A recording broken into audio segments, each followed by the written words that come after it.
বরিশালের বোরো ধানের ভালো ফলন হয়েছে। আবহাওয়া অনুকূলে থাকলে দ্রুত ধান ঘরে তোলা যাবে বলে জানান কৃষক। বরিশাল প্রতিনিধি সাইদ পান্থর তথ্য ভিডিওচিত্রে আল মুকসিদের রিপোর্ট। বান্ডেল থাকলে প্রতি সেনমানিতে টাকা বাঁচবে। বিকাশ সেনমানি বান্ডেল কিনে জিতুন প্রতি লেনদেনে। বরিশাল সহ দক্ষিণাঞ্চলে এখন চলছে ধান কাটার উৎসব। গত কয়েক বছরের তুলনায় এবছর বোরো ধানের ভালো ফলনে খুশি কৃষক। আবহাওয়া অনুকূলে থাকলে ধান কাটা ও মাড়াই করতে সমস্যা হবে না বলছে কৃষক। ধান ভালো হয়েছে, আবার যদি ঈশ্বর যদি কোনো সমস্যা হয় ধান আরো ভালো হবে। সুন্দর ধান হয়েছে এবছর। ধান এবছর ভালো হয়েছে, আগে সে অনেক ভালো হয়েছে।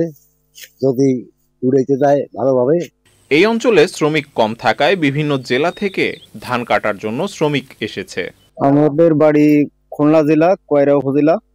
আমরা প্রতি বছরই বরিশালে আসি। এমনি আমরা আসি ধান হিসাবে, আমরা গরিব মানুষ, ধান হিসাবে আসি। কেউ 7 বাগা, দূরের ধান হলে দেয় 8 বাগা। খুলনা কয়রা থেকে আসছি বরিশাল ধান কাটতে। তা আল্লাহর রহমতে ধান খুবই ভালো। আবহাওয়ার পরিস্থিতি যা আছে এরকম যদি থাকে সুস্থ হলে সবাই ধান ঘরে ওঠাতে পারবে। জেলায় ৬১,২২৫ হেক্টর জমিতে বোরোর আবাদ হয়েছে বলে জানান কৃষি সম্প্রসারণ অধিদপ্তর। মাঠ পর্যায়ের উপসহকারী কৃষি কর্মকর্তা যারা রয়েছেন তাদের নির্দেশনা দেওয়া আছে এবং তারা কাজ করে যাচ্ছে যে দ্রুত তার সাথে, যেহেতু আকাশে আবহাওয়া প্রতিকূল অবস্থায় রয়েছে, যে কোনো সময় ঝড় ঝঞ্ঝা বা বৃষ্টিপাতের সম্ভাবনা রয়েছে, সুতরাং ৮০% ধান কর্তনের পাকার সাথে সাথে আমরা কর্তনের পরামর্শ দিচ্ছি কৃষক পর্যায়ে। জেলায় এখন পর্যন্ত ৩৫% ধান কর্তন করা হয়েছে বলছে কৃষি সংশ্লিষ্টরা।